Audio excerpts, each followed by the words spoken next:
Have you ever noticed that the harder you try to become happy, the more happiness seems to slip through your fingers? It is one of the strangest paradoxes of human existence.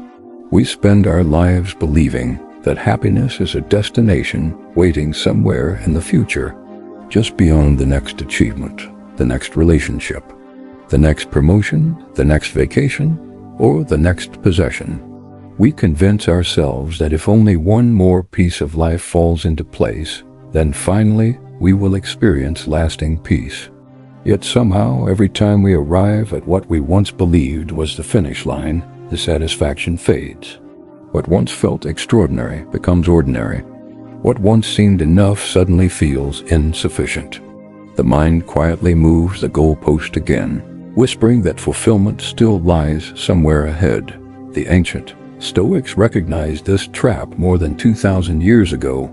While empires rose and collapsed around them, while fortunes appeared and disappeared overnight, they observed something that remains just as true today. Misery is often not created by suffering itself. It is created by the endless pursuit of emotional states that cannot be permanently possessed. Happiness, when treated as an object to capture, becomes the very thing that escapes us. Most people never question this pursuit because society celebrates it. Everywhere you look, you are encouraged to chase the feeling of happiness. Advertisements promise it. Entertainment glorifies it. Social media displays endless snapshots of people appearing to have already found it. Every image silently asks, "Why aren't you living like this?" Every success story seems to imply that joy belongs only to those who accumulate enough recognition, enough experiences, enough admiration. Without realizing it, you begin measuring your inner life against the carefully edited outer lives of others. You stop asking whether your character is growing stronger and start asking whether your emotions are pleasant enough. You stop examining your own judgments and begin chasing circumstances that might temporarily improve your mood. This is precisely where suffering quietly begins. The Stoics never argued against experiencing joy. They laughed, celebrated friendships, appreciated beauty, and found gratitude in simple moments. What they rejected was the belief that happiness should become life's highest objective. Because the moment happiness becomes your goal, every uncomfortable emotion starts to feel like failure. Every obstacle appears to be stealing something you deserve. Every difficult season feels like evidence that life is moving in the wrong direction. Imagine trying to hold water in your hands. The tighter your grip becomes, the faster the water escapes through your fingers. Happiness behaves much the same way. It often arrives when you stop trying to imprison it. This is why the Stoics redirected their attention towards something entirely different. Instead of asking, "How can I become happier?" they asked, "How can I become more virtuous? How can I become wiser, more courageous, more disciplined, more just?" They understood that emotions fluctuate like weather. Character endures. Marcus Aurelius ruled one of the largest empires in history, yet his private writings rarely speak about seeking pleasure. Instead, he repeatedly reminded himself that his responsibility was to govern his own mind. Not the economy, not public opinion, not the behavior of enemies, not even the certainty of tomorrow.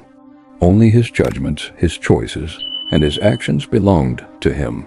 That simple realization changed everything. The modern mind constantly asks, "What must happen for me to feel better?" The Stoic asks, "What kind of person should I become regardless of what happens?" Those questions may sound similar, but they lead to completely different lives. One depends upon conditions outside your control. The other depends entirely upon you. Consider how much of your emotional energy has been invested in things you could never fully command. Perhaps you wanted someone to appreciate your efforts. You hoped people would understand your intentions. You expected fairness from life. You imagined loyalty from friends, gratitude from family, honesty from strangers, certainty from the future. When those expectations collapsed, suffering followed. But was the suffering caused by reality itself, or by demanding that reality obey your expectations? The Stoics would answer without hesitation. Reality is rarely the problem. Our demands upon reality create most of our distress. This is the essence of the dichotomy of control, perhaps the most practical principle ever developed. Some things belong to you, others never have. Your effort belongs to you. The outcome does not. Your integrity belongs to you. Your reputation does not. Your choices belong to you. Other people's opinions never will. Once you genuinely accept this distinction, something remarkable happens. You stop negotiating with the universe. You stop exhausting yourself trying to manipulate what was never yours to control. Instead, your attention returns to the only place where genuine freedom exists, your own mind. This freedom cannot be purchased. It cannot be inherited. It cannot be granted by society. It is built through discipline. Modern culture teaches that freedom means doing whatever feels good in the moment. The Stoics believe the opposite. They argued that a person ruled by impulses is not free at all. Someone who cannot resist distraction, who cannot endure discomfort, who cannot tolerate criticism, who cannot delay gratification, is controlled by forces outside themselves. Imagine two individuals. One possesses enormous wealth, but becomes anxious whenever the market fluctuates. Every financial headline determines whether he sleeps peacefully or lies awake in fear. The other owns very little, yet has trained his mind to remain steady regardless of external circumstances. Which person is truly wealthy? The Stoics would choose the second, because real wealth is measured by how little fortune can disturb your peace. This perspective feels almost revolutionary today, because we live in an age of constant stimulation. Every notification promises excitement. Every advertisement manufactures desire. Every platform encourages comparison. We are trained to believe that satisfaction always exists somewhere beyond our present moment. Yet, every desire fulfilled quickly creates another.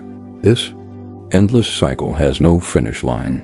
The philosopher who always needs one more success is just as restless as the merchant chasing one more coin. The celebrity seeking one more admirer is just as imprisoned as the laborer seeking one more day's approval.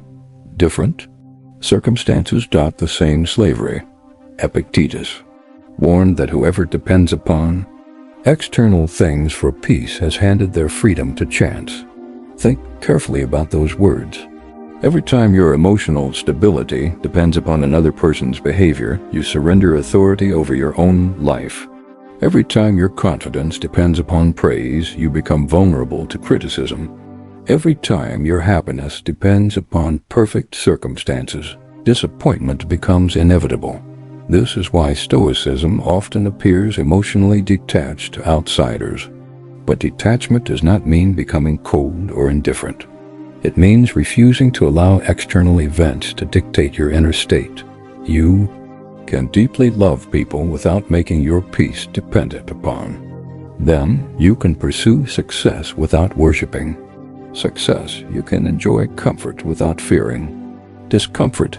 This distinction changes everything. Many people misunderstand happiness because they confuse pleasure with fulfillment. Pleasure is immediate. Fulfillment is cultivated. Pleasure asks what feels good now. Fulfillment asks what remains valuable years from now. One disappears quickly, the other becomes stronger with time. Consider the satisfaction that follows keeping a difficult promise to yourself. Perhaps you woke before sunrise to exercise when every part of your body wanted more sleep. Perhaps you remained silent instead of responding to an insult. Perhaps you admitted a mistake that would have been easier to hide. None of those moments necessarily felt pleasant. Yet afterward, something deeper emerged. Self-respect. The Stoics believed self-respect is infinitely more stable than happiness because it grows from action rather than emotion. Emotions rise and fall, without asking permission. Character is built deliberately, one decision at a time. This is why discipline occupies such a central place within Stoic philosophy. Discipline is not punishment. It is liberation. Every small act of self-control weakens the tyranny of impulse. Every difficult choice strengthens the muscles of the soul. Every moment you choose principle over comfort, you become slightly less dependent upon circumstances for your well-being. Eventually, the world loses much of its power to shake you. Imagine standing beneath an enormous oak tree during a violent storm. The branches sway, the leaves scatter, rain pours relentlessly. Yet the roots remain deeply anchored beneath the earth. The storm attacks only what is visible. It cannot reach the unseen foundation below. Your character functions the same way. Life will shake your circumstances. It will challenge your plans. It will surprise you with losses you never expected. But if your roots extend into wisdom, rather than temporary happiness, you remain standing long after the storm has passed. Unfortunately, many people build their identity upon fragile foundations. They believe they are successful only when admired. They believe they are lovable only when accepted. They believe they are valuable only when productive. Every external setback, therefore, becomes an attack upon their identity. The Stoics refuse to construct themselves upon such unstable ground. Instead, they asked one question every evening. Did I act according to virtue today? Not, did everyone like me? Not, did everything go according to plan? Not, was I constantly happy? Simply, did I live according to my principles? Notice how radically this transforms daily life. Failure becomes information rather than humiliation. Criticism becomes background noise rather than emotional devastation. Obstacles become opportunities to practice patience, courage, and resilience. The event itself has not changed. Only your relationship to it has changed. This is where another profound Stoic principle emerges, one that many people resist because it sounds almost impossible at first. Amor fati, the love of fate, not merely accepting what happens, not merely tolerating hardship, but learning to embrace every event as raw material for becoming stronger. This does not mean pretending pain is enjoyable. The Stoics never suggested denying grief, disappointment, or hardship. Instead, they asked a different question whenever adversity appeared. What can this teach me that comfort never could? A comfortable life rarely develops courage. Constant praise rarely develops humility. Unbroken success rarely develops wisdom. Difficulty becomes the teacher that pleasure could never replace. Think about the strongest individuals you have ever admired. Chances are their strength was not created during easy seasons. It was forged in silence, uncertainty, rejection, failure, loneliness, and persistence. The obstacle became the instrument. The pain became the classroom. The hardship became the architect of character. If this is true, then constantly chasing happiness may actually rob you of the very experiences that create genuine fulfillment, because growth often feels uncomfortable while it is happening. The seed does not become the tree without breaking apart. First, neither do we. The world will always offer you reasons to postpone this understanding. It will tell you that once life becomes easier, then you can begin living wisely. Once you earn enough money, then you can cultivate peace. Once the perfect relationship arrives, then your restless heart will finally settle. Once people recognize your worth, then confidence will naturally follow. But this promise has deceived generation after generation, because the destination never arrives in the form we imagine. There is always another mountain beyond the one you have just climbed. Another comparison waiting to steal your contentment. Another fear whispering that what you possess is still not enough. The mind that has been trained to chase happiness does not suddenly stop chasing when circumstances improve. It simply chooses a different target. The Stoics understood that unless the pattern itself is broken, success only gives the pattern more room to operate. Look carefully at your own life. Think back to something you desperately wanted 5 or 10 years ago. Perhaps it was a new job, a certain income, a relationship, or a place to live. At the time, it occupied your thoughts every day. You believed it would change everything. Now ask yourself another question. How often do you think about it today? Most likely, it has become ordinary, not because it lost its value, but because the human mind quickly adapts to what it possesses. What was once extraordinary becomes familiar. Gratitude quietly disappears, replaced by fresh desires. The cycle begins again. This is why chasing happiness through acquisition is like trying to fill a bucket with a hole in the bottom. No matter how much you pour into it, something is always leaking away. The Stoics offered a different container altogether. Instead of building life upon what can be gained, they built it upon what cannot easily be taken away. Wisdom cannot be stolen by thieves. Courage cannot be destroyed by economic collapse. Integrity survives public criticism. Self-command remains valuable whether fortune smiles upon you or abandons you completely. These qualities travel with you into every circumstance. Imagine losing every external advantage overnight. Your title disappears. Your possessions vanish. Your reputation is questioned. Your plans collapse without warning. Who remains? Most people spend decades strengthening everything except the answer to that question. They polish the surface while neglecting the foundation. Stoics reverse the order. They believed that if the inner fortress was strong enough, external losses could wound but never destroy the person who possessed it. Marcus Aurelius repeatedly reminded himself that every human being shares the same fate. Wealth fades, beauty changes, bodies weaken, empires disappear. Even the names of great conquerors eventually become forgotten echoes in history. If everything external is temporary, why would you attach your deepest peace to temporary things?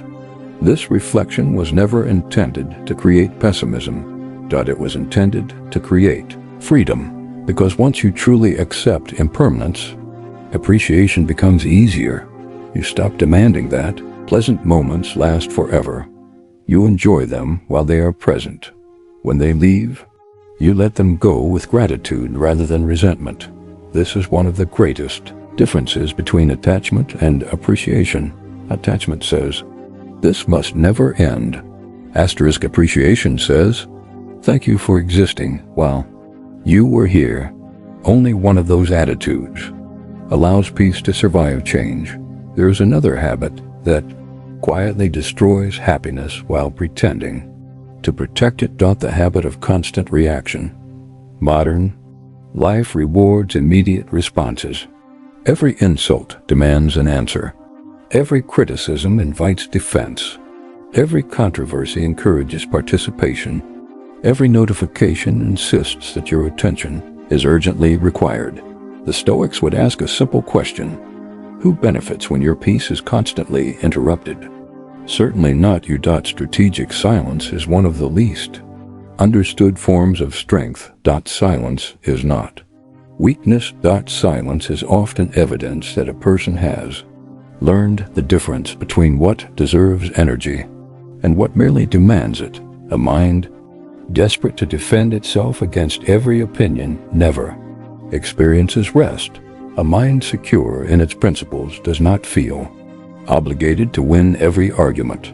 Consider how much emotional energy disappears each day through unnecessary reactions. A careless comment from a stranger lingers in your thoughts for hours. An online disagreement occupies your attention long after it should have been forgotten. Someone else's opinion quietly controls your emotional state without their even realizing it. Who then is truly in control? Not the person reacting, the person provoking the reaction.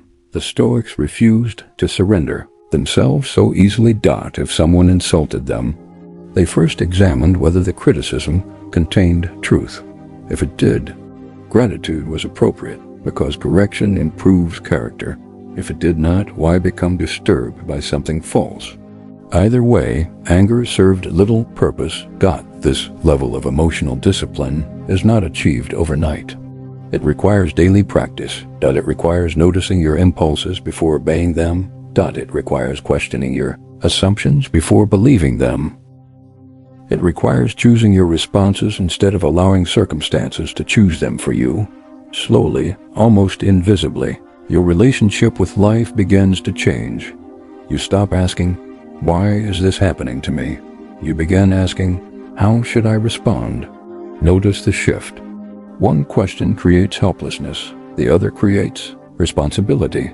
Responsibility is not a burden. It is the birthplace of freedom. When you understand that your response always remains your own, you discover a power that cannot be taken by difficult people, unexpected setbacks, or uncertain futures. This is why the Stoics placed such enormous emphasis upon daily reflection. They examined themselves relentlessly, not because they hated themselves, but because they respected the importance of continual improvement. Every evening became an opportunity to ask honest questions. Where did I lose my composure today? What desire controlled my judgment? Which fear exaggerated reality? Where did I act with courage? Where did I choose comfort instead of virtue? These questions slowly reshape the mind. They replace unconscious living with deliberate living. Without reflection, years pass unnoticed. Habits strengthen. Weaknesses deepen. Life becomes repetitive. Reflection interrupts that cycle. It reminds you that every day offers another opportunity to become slightly wiser than you or yesterday. Not perfect, simply better. Perfection has never been the Stoic goal. Progress has. Many people avoid this work because it lacks the excitement of chasing happiness. There are no dramatic emotional highs, no constant thrills, no illusion of arriving at a final destination where struggle permanently disappears. Instead, there is something quieter, steadier, far more enduring. There is the satisfaction of becoming someone you can trust, someone who keeps promises to themselves, someone who remains calm while others panic. Someone who treats success without arrogance and failure without despair. Someone who cannot be purchased by praise or intimidated by criticism. That kind of person experiences a form of peace that excitement can never provide. The irony is almost beautiful. When happiness is no longer pursued directly, it begins appearing unexpectedly. It appears while fulfilling meaningful responsibilities. It appears while helping another person without expecting recognition. It appears during disciplined work completed in silence. It appears in conversations with genuine friends. It appears while watching the sunrise after keeping difficult commitments no one else witnessed. These moments are not manufactured. They emerge naturally from a life lived according to principle. This is why the Stoics never advised people to hunt happiness. They advised people to cultivate excellence. Happiness became the companion, never the destination. Perhaps this is the lesson our age needs most. We have become experts at increasing convenience while forgetting how to strengthen character. We know how to entertain ourselves endlessly but struggle to sit quietly with our own thoughts. We know how to collect information but often neglect wisdom. We have learned how to appear successful while remaining internally exhausted. The Stoics invite us back to something astonishingly simple. Govern your own mind. Master your own desires. Accept what you cannot control. Improve what you can. Welcome adversity as a teacher rather than an enemy. Protect your attention as though it were your greatest possession, because in many ways it is. Choose virtue over comfort, truth over approval, discipline over impulse. Do this consistently, and something remarkable happens. The restless search gradually comes to an end. Not because life suddenly becomes easy, not because pain disappears, not because fortune always smiles upon you, but because you finally stop expecting external circumstances to provide what only an ordered mind can create. The person who no longer depends upon happiness becomes capable of experiencing it more deeply than the one who spends every day chasing it. That is the paradox the Stoics discovered centuries ago. Happiness is not caught by pursuit, that it is welcomed as a consequence. Live with wisdom, and joy visits naturally. Live with courage, and fear loses its authority. Live with discipline, and desire becomes your servant instead of your master. Live with gratitude, and ordinary moments reveal extraordinary richness. Above all, remember this whenever your mind begins racing toward another imagined future, where everything will finally be perfect. Life is not asking you to become endlessly happy. Life is asking you to become fully human, and the fully human person is not the one who never suffers. It is the one who transforms suffering into wisdom, uncertainty into resilience, silence into strength, and every obstacle into another opportunity to practice virtue. When that becomes your way of living, you no longer wake each morning asking whether happiness will find you. You wake knowing that regardless of what the day brings, your peace no longer depends upon the day itself. It depends upon the person you have chosen to become. That is the freedom no circumstance can steal. That is the wealth no market can diminish. That is the victory no critic can take away.